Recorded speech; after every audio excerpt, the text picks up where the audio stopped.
हर हर महादेव दोस्तों, आज हम आपको हरिद्वार की पूरी भौगोलिक स्थिति बताने वाले हैं। हर की पौड़ी वाली गंगा है या फिर नीलधारा वाली गंगा, कौन सी गंगा गौमुख से लेकर गंगा सागर तक बहती है, उसके बारे में पूरी जानकारी देंगे कि आप गंगा में स्नान करते हैं या फिर गंगा नहर में स्नान करके चले जाते हैं। और बहुत से ऐसे कमेंट हमारे पास आते हैं कि मानसून के समय जब गंगा बाढ़ आती है तब हर की पौड़ी सूख जाती है, या फिर जब गंगा की साफ़ सफाई होती है तब भी हर की पौड़ी सूख जाती है। आखिर ये जल कहाँ से कंट्रोल किया जाता है, कैसे बाढ़ से हरिद्वार को बचाया जाता है, और कैसे बाढ़ निचले क्षेत्र में आती है और कहाँ से जल छोड़ा जाता है, पहाड़ों से जितना भी जल आता है वो कहाँ से कंट्रोल होता है, किस प्रकार से कंट्रोल होता है। तो दोस्तों वीडियो आपके लिए बहुत महत्वपूर्ण है, इन्फॉर्मेटिव भी है, तो वीडियो में अंत तक बने रहना और हमें सपोर्ट करने के लिए हमारे चैनल को सब्सक्राइब कर दें और बेल आइकन दबा दें। यहाँ से आप देख लीजिए, ये आ रही है पूरी मोक्षदायिनी माँ गंगा पहाड़ों से। सामने वाला एरिया सब सरोवर है, अगर सामने की साइड में देखेंगे भीमगौड़ा बैराज है, उससे आगे है नीलधारा। और जहाँ पर मैं खड़ा हुआ हूँ ये है भागीरथी बिंदु। ये भी एक प्रमुख जलधार है जो हर की पौड़ी तक जाती है। देखिए अभी भी भारी मात्रा में जो जल है हर की पौड़ी पर जा रहा है। देखिए इस जल को भी कंट्रोल कर लिया जाता है जब गंगा सुखाई जाती है, जब गंगा की साफ़ सफाई की जाती है तो ये भी जलधार सूख जाती है। ये कैसे सूखती है उसके बारे में भी आपको जानकारी दूंगा, क्योंकि इस पर कोई गेट नहीं लगा है, कोई गेट नहीं है, खुली जलधार है। जितना भी जल आ रहा है पूरा देखिए भागीरथी बिंदु से हर की पौड़ी की ओर जा रहा है। यहाँ पर घाटों की बात करूँ, स्वामी सर्वानंद घाट है, स्वामी नारायण घाट है, आगे फूलपति स्मृति घाट है, ऐसे ऐसे अनेक घाट हैं। और ये जाती है सीधी मुख्य ब्रह्मकुंड घाट पर। देखिए ये आ रहा है पूरा पहाड़ों से जल, एक धारा चली जाएगी भागीरथी बिंदु से हर की पौड़ी पर। और देखिए आगे है ये पूरा का पूरा तालाब, भीमगौड़ा बैराज का तालाब, जहाँ पर जल को स्टोर किया जाता है, रोका भी जाता है, कुछ समय के लिए रोकना है रोका भी जाता है। बाकी सामने वाले गेट आप देख रहे हैं ना, ये मुख्य नीलधारा में खुलते हैं, जो मुख्य गंगा की जलधार है उसमें खुलते हैं, तो उसके गेट सामने हैं। जब भी भारी सैलाब पहाड़ों से आता है तो वो गेट जल्दी जल्दी खोले जाते हैं और ज़्यादातर जल को नीलधारा में जो मुख्य गंगा की जलधार है उसमें रिलीज़ किया जाता है। हालांकि अभी देखिए जल स्तर नॉर्मल बना हुआ है। बाकी अभी बात हर की पौड़ी की करें तो इसी तालाब से दो जलधार और हैं, एक पंदीप जलधार है, एक मुख्य गंगा की जलधार है। दोनों जलधार कनेक्ट हैं हर की पौड़ी से, उनको ही मैं आपको दिखाने वाला हूँ। टोटल देखिए भीमगौड़ा बैराज से 3 जलधार हर की पौड़ी पर जाती हैं। 2 तो गेट के द्वारा कंट्रोल होती है, पंदीप जलधार और मुख्य गंगा की जलधार। और ये जो जलधार है भागीरथी बिंदु, इस पर कोई गेट नहीं है, कोई कंट्रोल नहीं है। इसको कैसे कंट्रोल करते हैं उसका मैकेनिज्म भी आपको भीमगौड़ा बैराज से ही पता चलेगा, तो आगे लेके चलते हैं आपको। तो दोस्तों अभी पहुंच गया हूं मैं पंदीप जलधार पर, जो कि दूसरी जलधार है जिससे हर की पौड़ी पर जल जाता है। कि ये रहा बैराज, तालाब, और देखिए ये रही जलधार। और देखिए इस जलधार की खास बात ये है, यहाँ पर गेट लगे हुए हैं, 8 से 10 गेट हैं जिनसे जल जाता है। फिलहाल रुके हुए हैं, गेट बंद है। और गेट कहाँ से ऑपरेट होते हैं, ये जो घिरनी आप देख रहे हैं, 2 मशीन देख रहे हैं, इन मशीनों से गेट ऑपरेट होते हैं। ये देखिए इस प्लेटफॉर्म के ऊपर चलती हैं और जंजीर लगी हुई है। देखिए हर एक गेट के ऊपर जंजीर लगी हुई है, इनके हिसाब से अप एंड डाउन करते हैं गेट है। तो ये जलधार और आगे वाली मुख्य जलधार गेटों द्वारा ऑपरेट होती है। सिर्फ भागीरथी बिंदु गेट से ऑपरेट नहीं होता है, उसमें खुला जल जाता है। देखिए अभी गेट बंद है और जो पंदीप जलधार है वो एकदम से सूख गई है। देखिए इस तालाब के दृश्य दिखाऊं, देखिए भीमगौड़ा बैराज पूरा का पूरा बैराज है। यहीं से जितने भी जल कंट्रोल होते हैं, जहाँ जल छोड़ना है जहाँ छोड़ा जाता है। बाकी सामने अगर आप देखेंगे ये एक नहर है, नहर भी निकलती है, आपने देखा होगा चंडी देवी के नीचे भी एक नहर जाती है, वहाँ से जल जाता है। बाकी पीछे वो ओपनिंग है, देखिए वहाँ से एक नहर आ रही है, यहाँ पर आके मिल रही है। वो नहर है, आपने देखा होगा चीला बैराज से आने वाली नहर। अगर आप ऋषिकेश से आते होंगे, जब चीला बैराज वाला जो रास्ता उससे आते होंगे, नहर आते हैं, तो वो वही नहर है जो यहाँ आकर मिलती है। तो जितना भी जल पहाड़ों से आ रहा है, ऋषिकेश से जितना भी जल आ रहा है वो आगे भीमगौड़ा बैराज पर ही मिलता है, यहाँ से डिस्ट्रीब्यूट किया जाता है। और इसमें मोस्टली जो हिस्सा जाता है वो जाता है नीलधारा में, जो बड़ी गंगा की जलधार है, जो गंगा सागर तक जाती है, उसमें जाता है, जिसके सामने वाले गेट हैं देखिए। और देखिए इन गेटों को ऑपरेट करने के लिए कितनी बड़ी मशीन है जो घिरनी है, ये ऑपरेट करती है इन सभी गेटों को।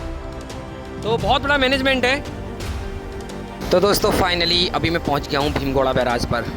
ये जो जलधार देख रहे हैं ये तीसरी जलधार है जो जाती है हर की पौड़ी पर। और देखिए यहाँ पर देखेंगे तो लगभग ऑलमोस्ट सभी गेट खुले हुए हैं। तो ये एक मात्र जलधार है जिससे सबसे ज़्यादा गंगा जल हर की पौड़ी पर जाता है।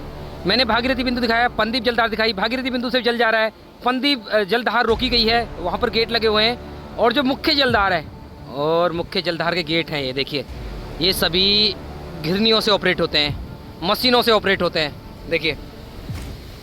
और ये जो जलधार है ये सबसे महत्वपूर्ण रोल अदा करती है जब गंगा जल हर की पौड़ी कंट्रोल करना होता है, क्योंकि भागीरथी बिंदु से भी इतना जल नहीं जाता है, पंदीप जलधार से भी इतना जल नहीं जाता है, सबसे ज़्यादा जल इससे जाता है। जब गंगा सूखती है, जैसे जब ज़्यादा सिल्ट रेत मिट्टी आती है, तब ये गेट बंद कर दिए जाते हैं, तो हर की पौड़ी का जल पूरा सूख जाता है। और जब गंगा की साफ़ सफाई की जाती है तब भी इस पूरी जलधार को रोक दिया जाता है। सबसे महत्वपूर्ण जलधार है ये। देखिए आगे के दृश्य मैं आपको दिखाने वाला हूँ, नीलधारा के दृश्य दिखाऊंगा, तो बने रहना दोस्तों वीडियो में। वीडियो को लाइक कर दें, शेयर भी कर दें। ये महत्वपूर्ण इन्फॉर्मेशन मैं आपको दे रहा हूँ। भीमगोड़ा बैराज से हरिद्वार की जो भौगोलिक स्थिति है वो बता रहा हूँ। सिर्फ 3 जलधार मैंने आपको बताई हैं जो हर की पौड़ी कनेक्ट करती हैं, इन्हीं से जल जाता है और कोई चौथी जलधार नहीं है। चौथी जलधार के बारे में कहा जाए तो वो सूखी नदी है, जो कि बरसाती नदी है, कभी कभी जल उसमें आता है। और देखिए बैराज में देख सकते हैं इस साल यहाँ पर एक वॉच टावर बना दिया गया है, वॉच हट बना दी गई है, जो कि पूरे तालाब के जल को जो वॉच कर सके, देख सके कहाँ जल बढ़ रहा है कहाँ नहीं बढ़ रहा है। और देखिए ये है इसका डेंजर पॉइंट, ये डेंजर पॉइंट है। जब इससे जल ऊपर चला जाता है तब समझ लो खतरे के निशान से ऊपर है गंगा। तो अभी खतरे के निशान पर गंगा चल रही है, तो भारी बारिश पहाड़ों में हो रही है, तो पूरा डाइवर्जेंस यहाँ पर देखने के लिए मिल रहा है। मैक्सिमम गंगा जल अभी नीलधारा में छोड़ा जा रहा है, चंडी घाट पर छोड़ा जा रहा है। तो दिखाता हूँ मैं आपको चंडी घाट पर किस प्रकार से जल छोड़ा जाता है। तो आपने एक चीज़ देखी, जो मुख्य जलधार है हर की पौड़ी की, उस पर भी गेट लगे हुए हैं, पंदीप जलधार पर भी गेट लगे हुए हैं, लेकिन भागीरथी बिंदु पर कोई गेट नहीं है। तो उसका जल कैसे कंट्रोल किया जाता है जब गंगा की साफ सफाई होती है या फिर हर की पौड़ी पूरी सुखा दी जाती है, उसका सिस्टम भी आगे से बताने वाला हूँ। तो दोस्तों अभी पहुँच गया हूँ मैं नीलधारा की साइड में। इस जलधार की चौड़ाई की बात करूँ तो कम से कम 600-700 मीटर है। और देखिए दूर तक ये गेट फैले हुए हैं, एक एक गेट की चौड़ाई कम से कम मैं बता दूँ 20-20 मीटर तक है। बहुत बड़े बड़े गेट हैं। और देखिए मैं नीलधारा के दृश्य में आपको दिखाऊं कितना भारी गंगा जल यहाँ पर छोड़ा जा रहा है, पूरा का पूरा गंगा जल छोड़ा जा रहा है, जगह जगह से ओवरफ्लो भी हो रहा है, पूरा का पूरा देखिए नीलधारा में गंगा जल छोड़ा जा रहा है।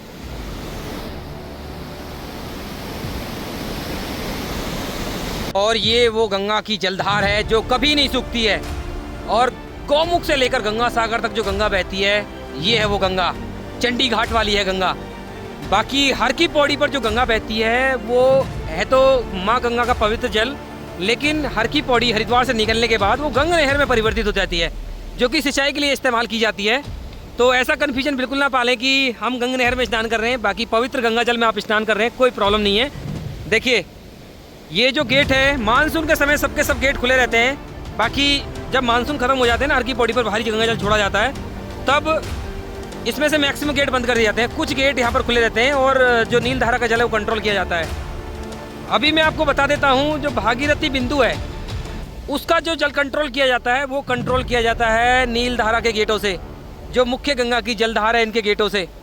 जब हर की पौड़ी की गंगा सुखानी होती है तो नीलधारा के सब गेट खोल दिए जाते हैं।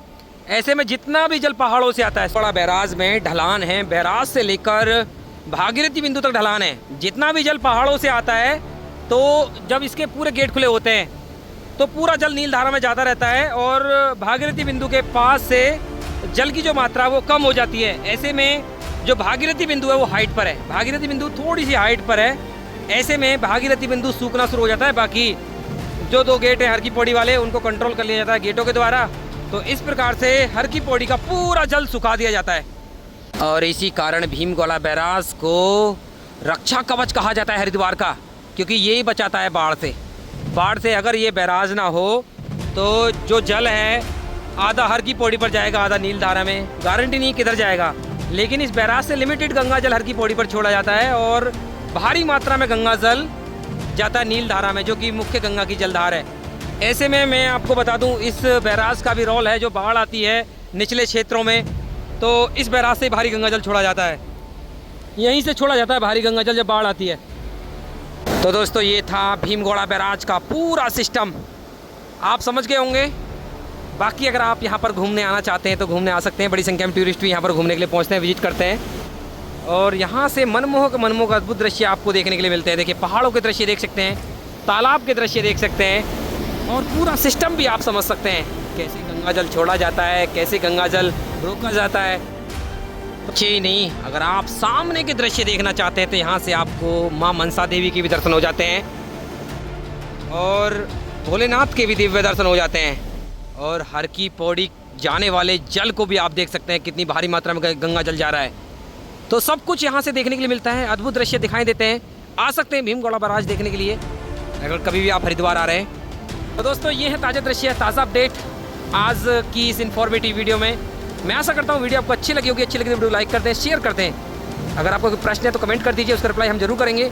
और देवभूमि उत्तराखंड से ऐसी इन्फॉर्मेटिव वीडियोज़ देखने के लिए हमारे चैनल को सब्सक्राइब कर लें और बेल आइकन दबा दें।